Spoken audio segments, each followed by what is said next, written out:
Token prices have fallen 50% every year since GPT-4 launched. That's faster than Moore's Law ever moved. So the obvious extrapolation is that AI inference will keep getting cheaper, forever, until the unit economics work out. Wrong. The token price curve is hitting three physical walls in 2026, walls that no amount of GPU scaling will move. One is memory bandwidth, one is attention complexity, one is reasoning. And when the curve breaks, the labs charging $20 per million tokens will be forced to charge 80.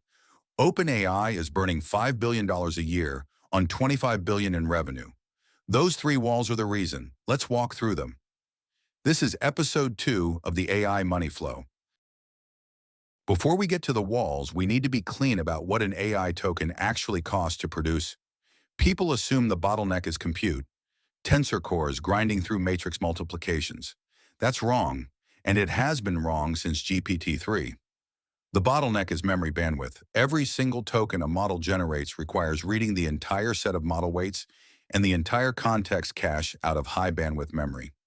NVIDIA's flagship B200 has 7.7 terabytes per second of HBM3E bandwidth. That sounds enormous. It is not enough. So token cost decomposes into roughly 3 layers. About 60% of the marginal cost is memory bandwidth, moving weights and cache between HBM and the compute units.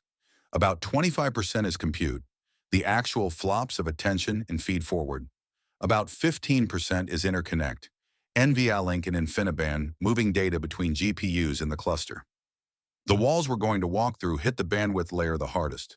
And bandwidth is what NVIDIA, SK Hynix, and the optical supply chain can't scale linearly. That's the part of the cost stack that's going to bend the curve.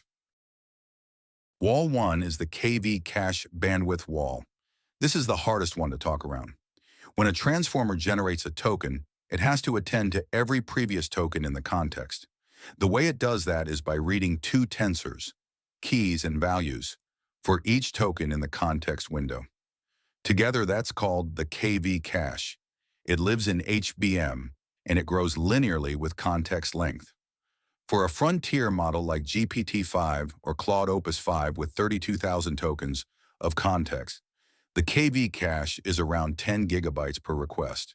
For 1 million tokens of context, it crosses 100 gigabytes. Every generated token has to read the whole thing. Now do the math on a B200 GPU, 7.7 terabytes per second of bandwidth, 100 gigabytes of KV cache. That gives you a hard ceiling of about 75 tokens per second per request. There is no software trick that beats this. It is the physics of pushing bits out of HBM. The B300 due in late 2026 gets you to 10 or 11 terabytes per second, maybe 100 tokens per second. The Rubin platform in 2027, generously 15, so the bandwidth ceiling is going up roughly 30% per year. Per token cost on memory bandwidth is going down about 30% per year, not 50. And the people who quote falling token prices are quoting them on short context. The moment a customer asks for 1 million token context window, which Gemini, Claude, and GPT-5 all advertise, the cost per token jumps tenfold. The product page does not show that. That's wall 1. The bandwidth ceiling is real, it is physical, and it is not bending. Wall 2 is the attention complexity wall.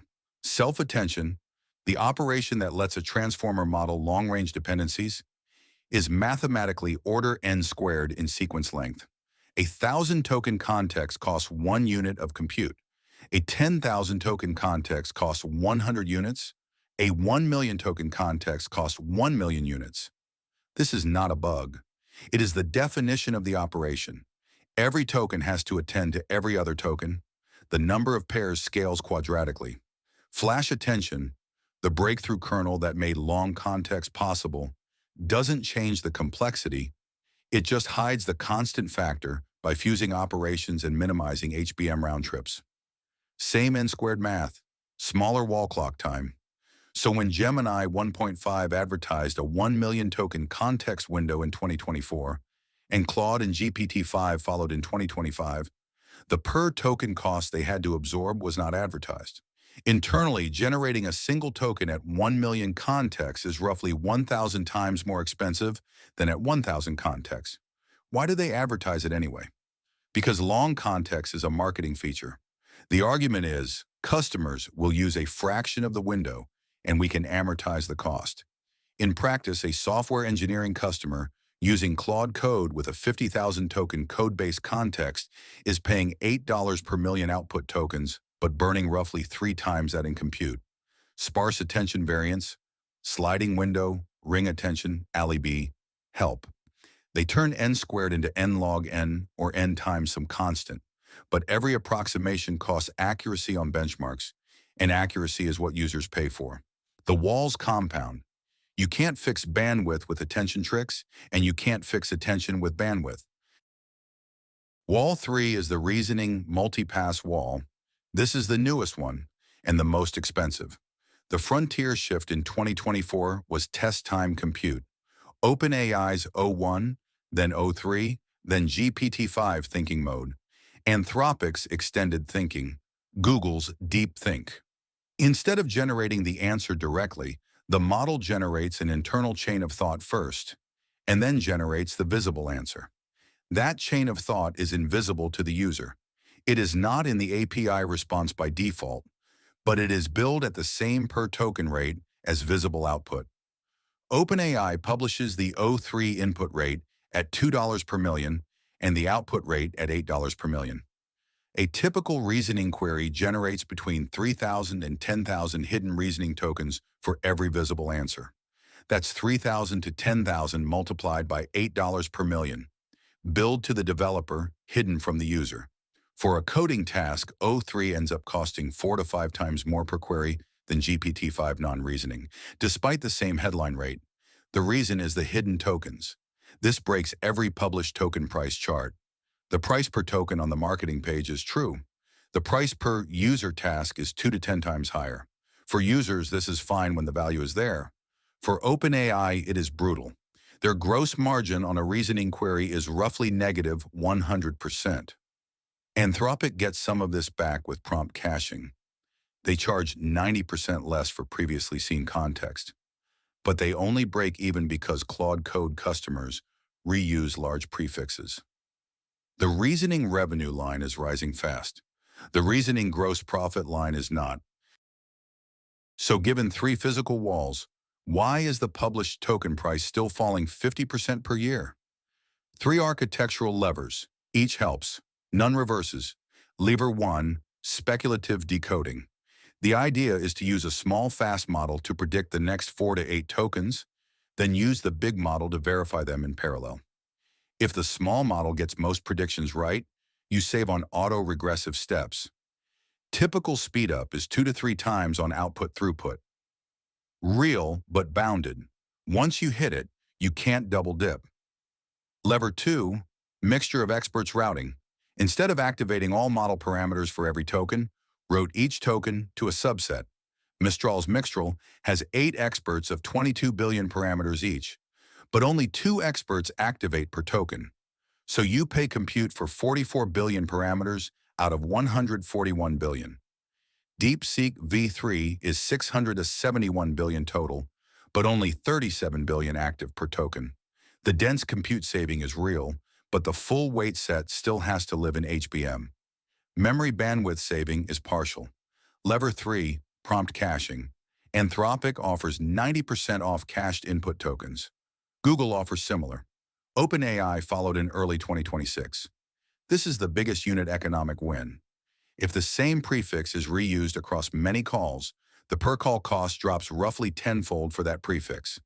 It is the reason Claude Code can charge $20 per million output and not bleed. The whole code-based context is cached. All 3 levers are mature. Speculative decoding is shipped in every major engine. MOE is the default for new frontier models. Prompt caching is widely available. And yet inference gross margin is still negative. The levers have run out of slack. So who wins when the walls bend the curve? 3 winners, 3 losers. Let me rank them. Winner 1, the hardware supply chain. Every wall we walk through is a bandwidth wall, and bandwidth is exactly what NVIDIA, SK Hynix, Samsung, Micron, Broadcom, Coherent, and Lumentum sell. Every constraint on token economics translates into a customer for more HBM, more advanced packaging, more optical bandwidth. Higher inference cost per token means more GPUs sold to compensate. The upstream supply chain is paid in cash, in advance, at increasing volumes.